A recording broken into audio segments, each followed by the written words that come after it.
You found yourself on another episode of Locked On Bulls. In today's episode, we're going to talk about Coby White continuing his run of looking like a star-level player, plus an unexpected win in Philly, and Zach LaVine's open to going to the Sacramento Kings. We're going to get to all that and more on today's Locked On Bulls. You are Locked On Bulls, your daily podcast on the Chicago Bulls, part of the Locked On Podcast Network, your team every day.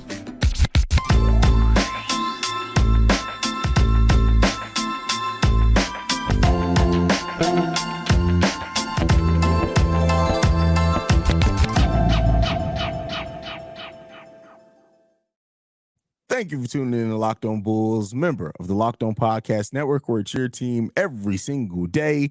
That's Pat the Designer, host and creator of the Windy City Breeze and host of the Chicago Bears podcast over at ESPN 1000. He also may be Anthony Edwards' illegitimate son. Hey, you guys look, send the video. Send the video. I'm Haize, host and creator of Chicago Bulls and Chicago Bears Central. And today's episode is brought to you by Gametime. Download the Gametime app, create an account, and use code LOCKEDONNBA for $20 off your first purchase. Pat. That man said those text messages do not represent me as a man. I said, that actually sounds exactly like something you would say. I don't know. Hey, bro. Hey, he got Bill Clinton to write up that press release. That was crazy. Hey, bro. yo. Like, that's wild. But with that said, oh man, Coby White did it again, bro. Leading the Chicago Bulls in this game against the Philadelphia 76ers. And this was a game, we'll talk about the game, I guess, here and break that down a little bit in more detail. Yeah. But when you look at Coby White from the onset of this game, 24 points, 9 of 17 from the field, didn't even continue his three-point shooting streak of over three three-pointers made, only 2 for 6 from three-point range, but 8 rebounds, 9 assists, 1 block, only 2 turnovers. That's one of the things that stand out the most about Coby White in this. He's averaging like 1.3 turnovers per game over this recent stretch that he's been in, which has been amazing. How do you feel about Coby White continuing just his just run of looking like a star-level player? I mean, you know what? I'll say this to the Bulls were in need of somebody to step up because I called you. Listen, I was on the move, had to come up here. As you can see, I'm not in the studio, right? Had to come up here, check on the parents, all that good stuff, But the first quarter, pretty much, I went through where I was in the studio, I left the studio, then I was in the car, and I turned the game on the radio.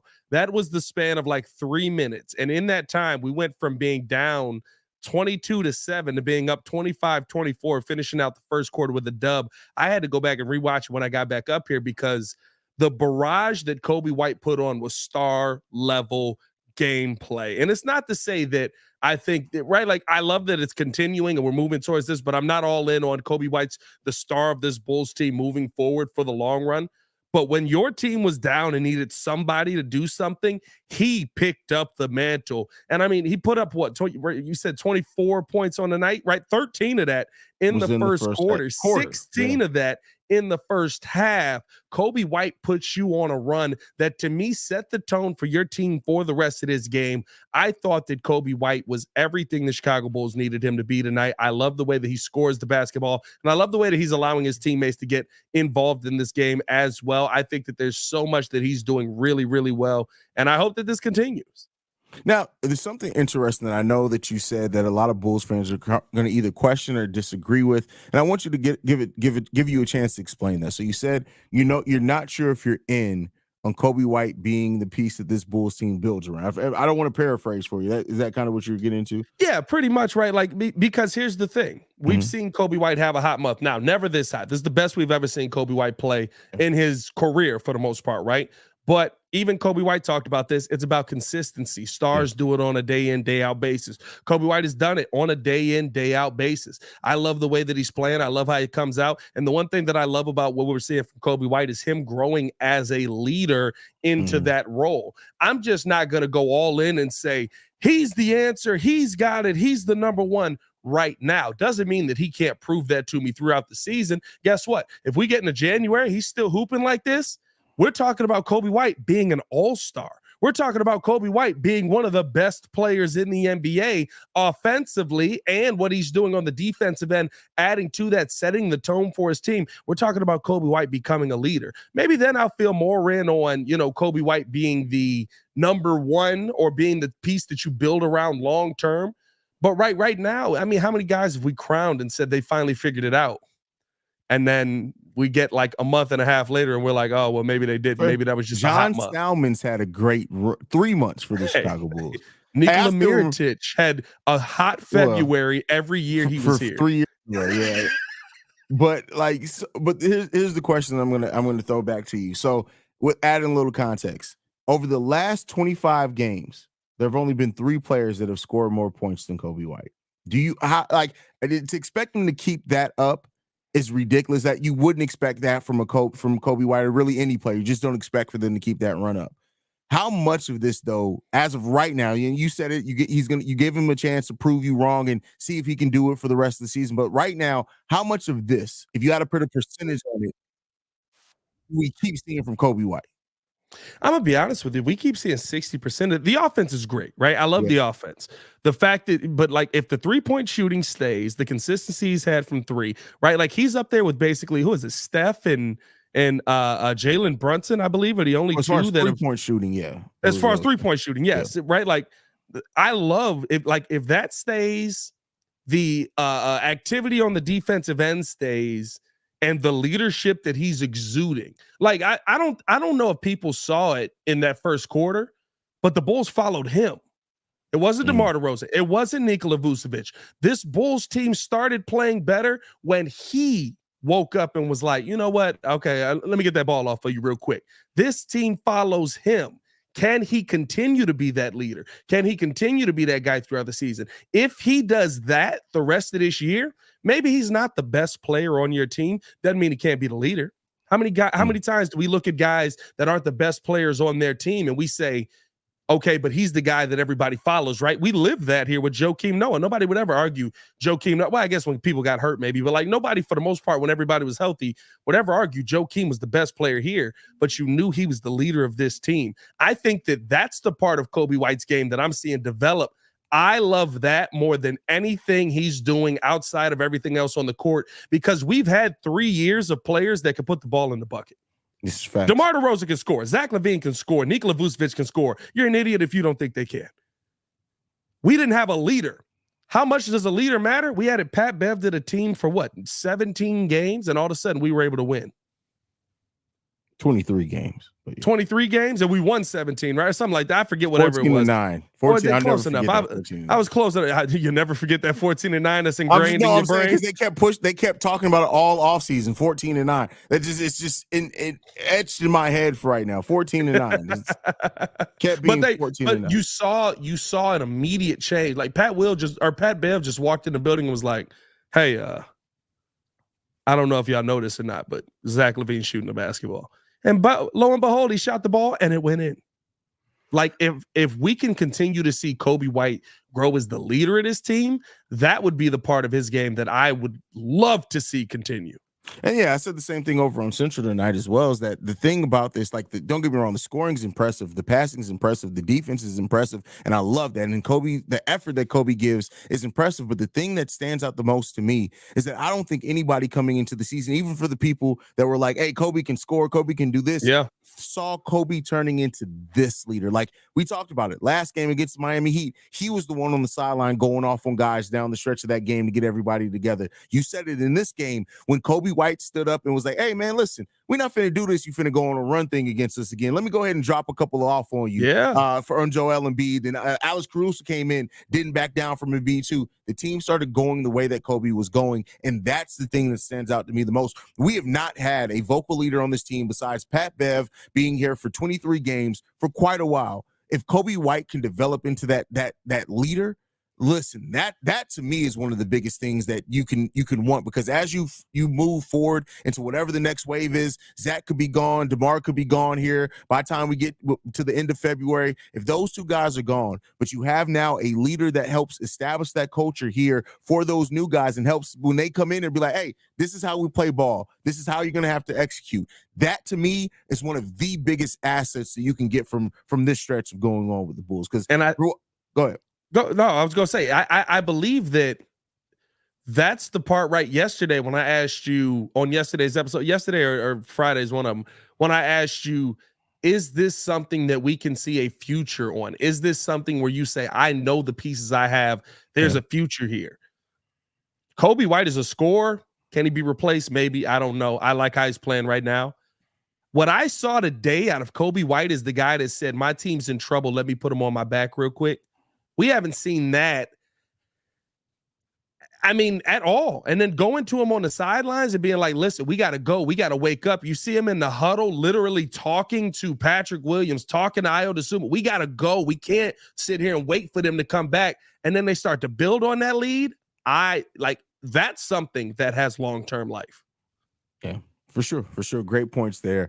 Next up, we're going to talk about the game overall in which the Bulls did get the win over the Philadelphia 76ers. Before we get into that, we got to talk about one of our sponsors, and that is eBay Motors. Our partners at eBay Motors have teamed up with Locked On Fantasy Basketball host Josh Lloyd to bring you some of the best fantasy picks each week all season long. Whether you're preparing for a daily draft or scouting the waiver wire, every week we're going to provide you players that are guaranteed to fit on your roster. So let's see who Josh picked out for us in this week's eBay Guaranteed Fit Fantasy Picks of the Week. So he has Tari Eason on here.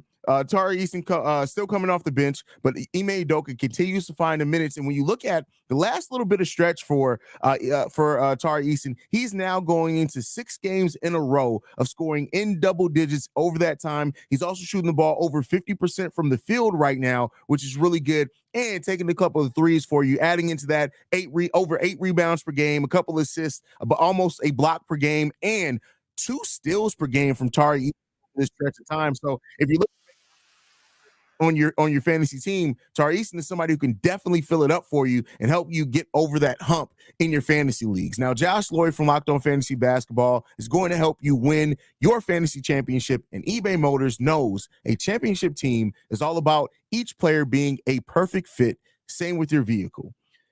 With over 122 million parts for your number one ride or die, you can make sure your ride stays running smoothly. Brake kits, LED headlights, roof rack, bumpers, whatever your baby needs, eBay Motors has it. And with the eBay Guaranteed Fit, it's guaranteed to fit your ride the first time, every time, or your money back. Plus, at these prices, you're burning rubber, not cash. Keep your ride or die alive at ebaymotors.com. eBay Guaranteed Fit, only available to U.S. customers. Eligibles, items, and exclusions do apply. All right, Pat. We got to win. We got a win against the Philadelphia 76ers. You talked about it. You called me in that game and you said, what happened? I said, Coby White happened. Look at this game as well. Like, the thing that stands out so much in this game is when you look at the quarter breakdown. The Bulls, despite going down to an early lead to start this game off, they win the first quarter by 1 point, win the second quarter by 10 points, win the third quarter by 1 point. The only quarter they lost this game in was the fourth, in which they did lose that quarter by 8 points, but still were able to pull out a 4-point victory.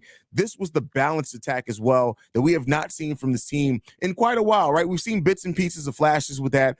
Alex Caruso coming back, playing 31 minutes off the bench. I didn't expect him to play that much. He gets off the bench. Javon Carter actually shows up in this game, hits 4 threes for 12 points. Drummond gets 5 and 8, which is typical of him. Dalen Terry didn't really not scored well, but he was the second highest plus minus on the team. Had some really good defensive moments out there with 3 rebounds, 1 assist, 2 personal fouls, and that at only 2 points.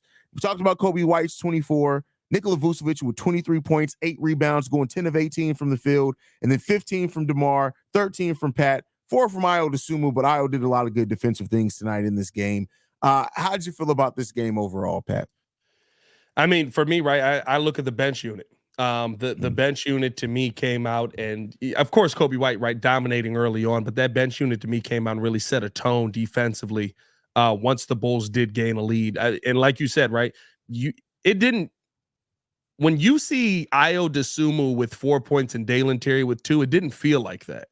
Now, it didn't feel like they were putting up a ton of offense, right? But it felt like there was an impact that you were seeing, and to me, surprising impact from a few minutes on the court. I mean, 10 minutes on the court from Dalen Terry, but a surprising impact to me. Javon Carter, kind of the same thing. Really shot that 3-ball well, right? Like, those are the things to me that when you feel like this Bulls team is the most complete team, when you see the dominance off the bench, you can't say enough about Drummond.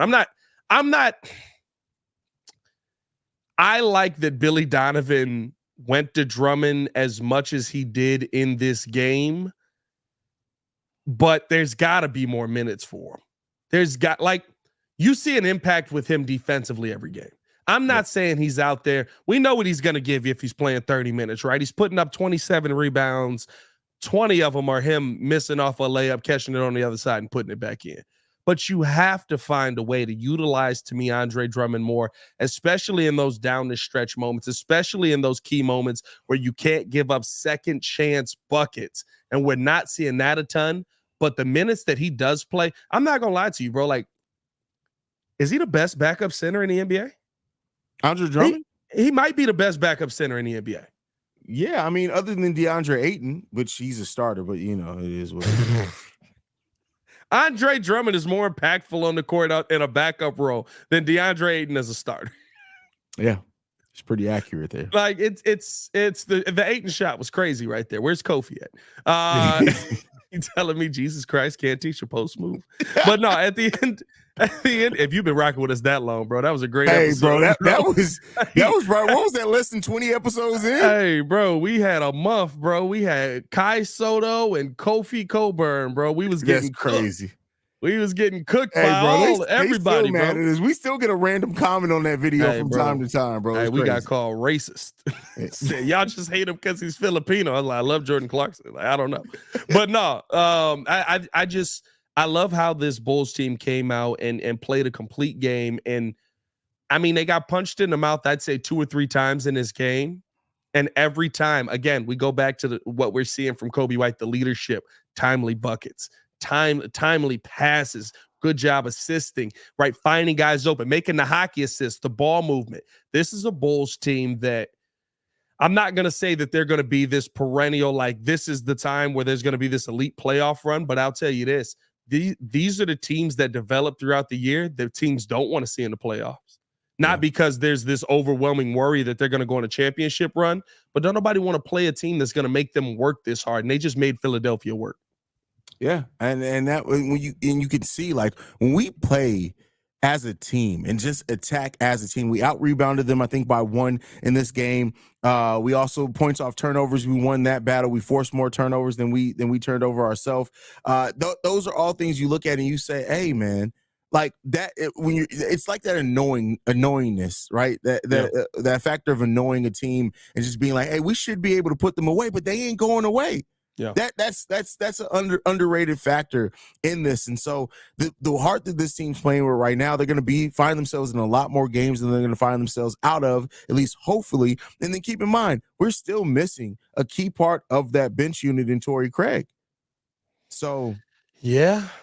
I mean, like you were missing a major weapon in that. I was actually surprised to see Caruso going tonight as well, but shout out Crystal. Hey, I just saw Kofi's last name. It always throws me off every time I see it. But I mean, I'm gonna be real with you. I was surprised to see AC play as much as he did, and because if we're dealing with this same toe injury, I thought we were gonna work him back a little bit slower. You know what I mean? Or the same foot injury. I thought we were going to work him back a little bit slower. We just like, hey, there's a fire, AC. I need you to get in there and handle that. Like, I mean? Yeah. But it was good to see him go out and play really well, play really hard. And I think that you could see the difference of this team as far as defensive impact when he's out there as well. Gotta agree with that. And it's a different energy when AC's out there, because AC is He's just such a monster, man. I love seeing AC play and just the way he moves without the ball and the way that he impacts it. Like I said, on those back-to-back plays, where it was Coby that went in at Embiid, and then Alex Caruso came back down. I think it was a player the play after attacked Embiid. You could tell Embiid's like, hey, they really coming at me, man. Yeah. Oh, bro, like what was it? The Embiid came down 2-hand jam on one end. Coby coming down 1-hand jam right back on the other. Like, nah, bro, you're not gonna get the energy up in here. Like, I'm the fact that they were able to take a punch, deliver a punch back, the fact that they were able to dig deep enough to get down right. How many times last season are we talking about the Bulls getting down? It's like, well, there it is. Yeah. Now it almost feels like I expect this team to come back. Now it's almost as if I expect this team to fight their way back in it because, and again, you hate to say it, right? But like every game that they win, and we'll talk about Zach LaVine in this upcoming segment, like, I think you're shooting trade value in the foot because they're now hold on, is it 6-3 or no? Oh no, 9-3, right? Since Zach LaVine is sitting out, 6-3 since Zach 6-3 since Zach LaVine is sat out. Yeah, like you're seeing a clear-cut night and day difference with Zach LaVine on the court and Zach LaVine off the court. And I think that goes to the leadership that we're seeing exposed now. You got to agree with you on that one. Got to completely agree with you on that one. And I think ultimately it comes down to this as well, is that the leadership that we're seeing overall from both Coby, even with Caruso helping him with that, is like having leadership is one thing, right? And I think you would agree with this, but you having people actually listen to that leadership. Yeah. That's the biggest thing in this. And acting on it. Yeah. Right. Like listening to it. Yes. Right. But like, listen, Tristan Thompson yelled at Ayo DeSumo and he just sat there with his mouth open. We didn't know what was going on. But this is something where it feels like there's I guess you could say a point guard or whoever is controlling the ball is hearing Billy Donovan's message, maybe believes in Billy Donovan's message a little bit more. I will say this, as you guys know with me and Haize, we don't believe in Billy Donovan's message a whole lot, but there's something going right here. It's 6-3 over the last 9, right? And in the 3 that we lost, you said this last week, and I thought very on point with it. It's about how you lose. We didn't go down just like, oh, we're playing the world champions. We're gonna die today. It's over. Yeah, we fought tooth and nail, and it just got to a point where you played hard, you ran out of time, you didn't have better players. Okay, I can deal with that over what we saw over that 9-game stretch right after Zach LaVine requested the trade. Yeah, like that was an ugly stretch. It was an ugly stretch, We've bro. come Because so it just far from there. It just, bro, it felt like, and I didn't think we were ever gonna get here. Mm-hmm. And we'll talk about this. Let's go into the next topic because that stretch to me is so important because me and you had a conversation on it. And it's going to be very interesting now seeing how we've won without Zach on the floor. But before we do that, let me get to this game time read because I got to tell you guys how to score some cheap, easy tickets, last-minute tickets. I thought I was going somewhere else with that. No, I am not. There's no Zion Williamson and porn star. Here, nothing happening here. You know what I'm saying? Anthony Edwards at that time. Well, that's IG models. We can't lump them all in together. We have to allow everybody to have their own lane of hoisms. You know what I mean? Like you can't. Oh no! Read the ad read. Read the ad. You're done. Read the Is that too far? That's too far. Can we not say that? Last minute ticket deals, flash deals, zone deals, all of that. Easy to find tickets on Gametime. Let me tell you this. The number one thing about Gametime that I love, the views from your seat, because with Gametime, it literally allows you to see where you're sitting, what the court is going to look like, how far you're going to be away from Zach LaVine as he's sitting on the bench, right? Just in case you want to sit a little bit closer and say, it's not going to end well. Listen, at the end of the day, Gametime is the only ticketing app that gives you complete peace of mind with your purchase, and they are obsessed with finding ways to help you save money. They have ticket deals right up to the start of the event, which is going to be great for White Sox games next year because there's going to be so many tickets available. And even an hour after it starts, it's the place to find last minute ticket deals. With zone deals, you pick the section, Gametime picks the seat. For an average of 18% savings, And Gametime guarantees mean you'll always get the best price. If you find a ticket in the same section and row for less, Gametime will credit you 110% of the difference. Here's what I need you guys to do. Download the Gametime app, create an account, and use the code LOCKEDONNBA for $20 off your first purchase. Terms and conditions do apply. Again, that is the Gametime app. Create an account and use the code LOCKEDONNBA, LOCKEDONNBA for $20 off. Download Gametime today. Last minute ticket deals, lowest prices guaranteed. All right, Patrick. Can you not say? We can't say that. We can't. I don't think you can say hoisms. Are we sure though? I don't. I can't say for 100% fact. But I know that it feels like something that would be. It felt wrong. That you can't. That's on me. It felt a little wrong. My views are my views, and my views alone. They do not align with Haize. I mean, listen, that felt like it came from the heart. Oh, I'm sorry. Wow, that felt like a Jonathan Majors text. Is that what that felt? Wow. Like, right? Okay. All right. Too far. Like. Too far. No, I'm the one for two that went too far. Hey, it's a large line between Anthony Edwards and Jonathan Majors. Hey, bro, that man said, I'm a great man. I need you to act like Coretta Scott King. That's crazy, bro. That's wild. Hey, forget that. It's the run for me, bro. That man ran block. Hey, listen, bro. we need another defensive end. He may be able to do it. He may be able to do it. Bro, that man. And a light jog, bro. You doing a full movie run in a light jog, bro. And was covering ground. That was crazy. Oh, man. With that said, something that came out probably, about an hour and a half after we recorded the earlier episode today. Zach LaVine is open to a trade to the Sacramento Kings. Now, this was in a larger thing. What's his name? Rich Paul, saying that, it's not about sending Zach LaVine to the Lakers and, trying to put it back on the Bulls, saying that if the Bulls do decide to go in a different way, it's all BS. We understand it. It's good that you're open up to stay in the California team with another Clutch Sports client on it in De'Aaron Fox. What do you think about a potential of the Sacramento Kings being in on the Zach LaVine trade? I think the only thing that was confusing to me, and it's still kind of confusing, right? I mean, you can make the money work. Yes, Bulls get win now players. Yes, the Kings get Zach Keegan Murray LaVine. Is not going to be one of those players. No, were you getting that today? People were sending you that? Like anybody who realistically thinks, oh, the Bulls are about to get Keegan Murray back in the Zach LaVine trade. I need you to just go and just pray for healing of your brain. Hey, really pray for the healing of your brain. I will say this. I did get I got Zach for Sabonis straight up. I did get that in my comments. That's almost just as bad. That's actually might be worse. I'm not gonna lie to you. That one might actually be worse. Doing? What are we doing here? What are we doing? No, I think that the biggest question for me is, right, the Kings are a 115 offensive rating, a 115 defensive rating. They're a 0.5 difference in their net rating right now. Does Zach LaVine help drastically offensively with that if we were to take somebody like, say, a Kevin Huerter? Davion Mitchell not getting much tick on that, but right, like I feel like you'd be trading us offense to take offense off of your team that you already have, and I would be shocked if the Kings would do something like that.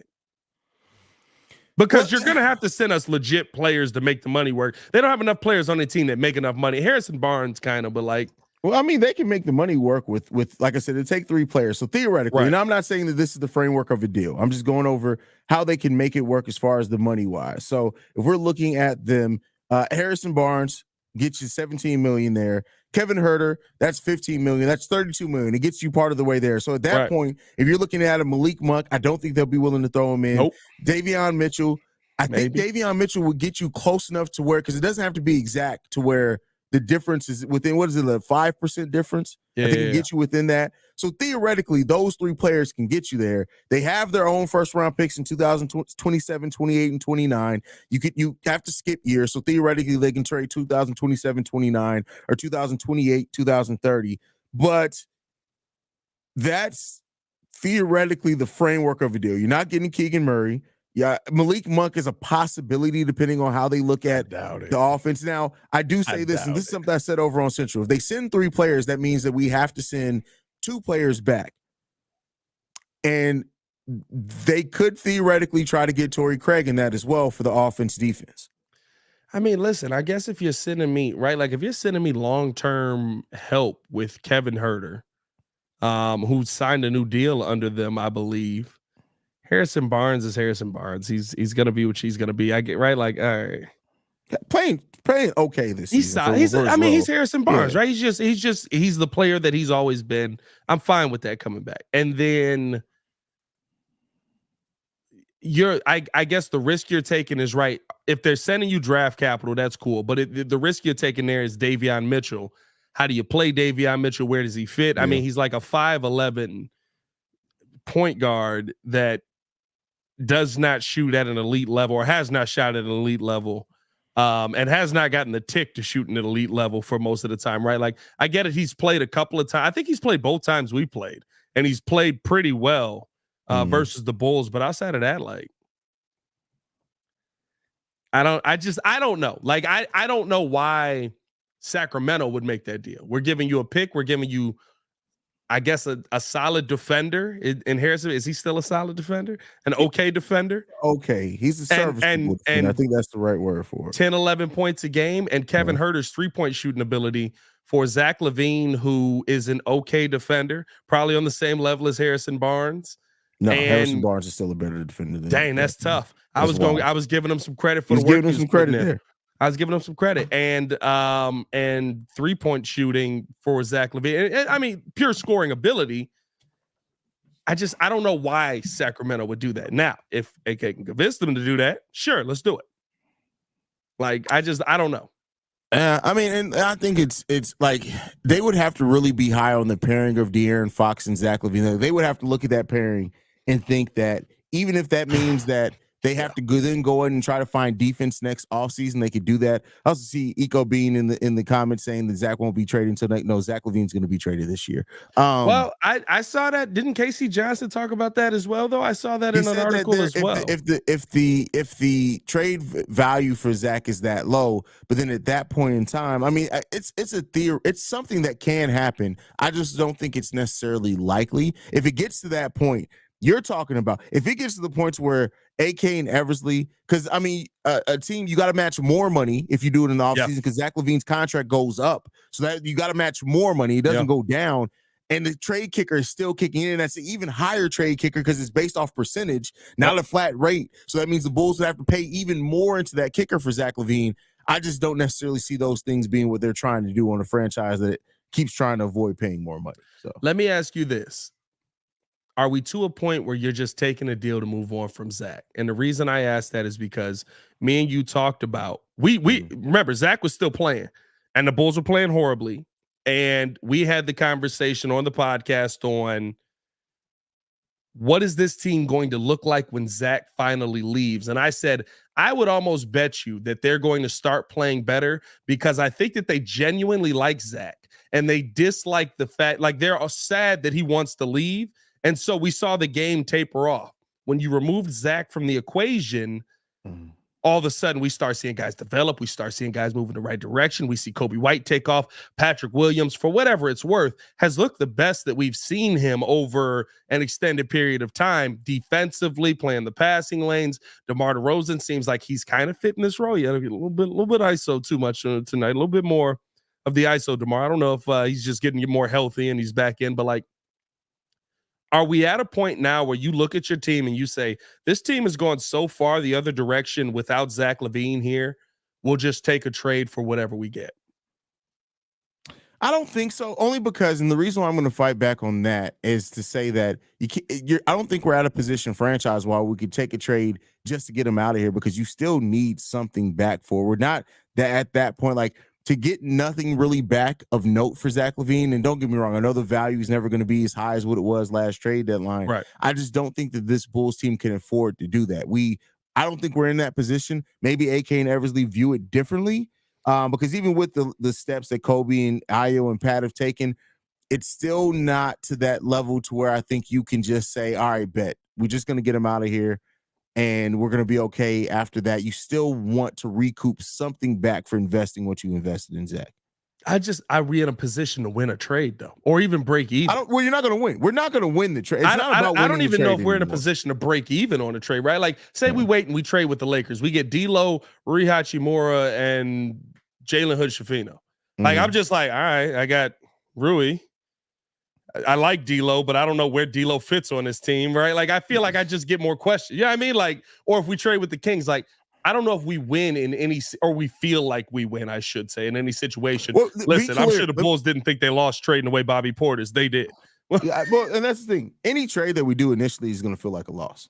We just got to come to that realization. The thing that you hope for is that you're going to get something that adds to the sum of these parts that end up paying off better for you. But initially, we're losing this trade. It just is what it is. And like I said, maybe it's an addition by subtraction. Like I didn't want that to be the case with Zach LaVine. 9 games, a lot of games, bro. And you've beaten a lot of good teams. I gotta do the club. We gotta end the show, bro. I gotta do the club thing. Hold on. The Bulls won. We gotta put on the. Oh yeah. Get the lights going. You know what I mean?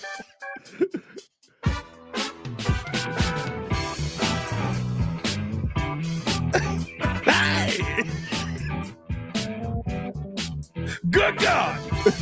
I don't know if we're going to get flagged for that. We're going to figure it out one day. Hey, man, follow us on everything at Locked On Bulls. You can follow me on everything at Pat The Designer. Appreciate y'all for tuning in and showing love, man. Yeah, you can follow me at CEO Haize. I want to thank you guys for tuning in to another episode of Locked On Bulls. We are free and available on every podcasting app and platform of your choice, as well as YouTube and the Odyssey app. For Pat The Designer, I'm Haize. It's been Locked On Bulls. We out here. Peace, y'all. Bro said, would you flip D'Lo in a D'Lo trade? D'Lo getting passed around like a never mind. I've had one wild saying on the you dig. I'm gonna leave it alone. Krishan Rock. Okay, all right. Relax.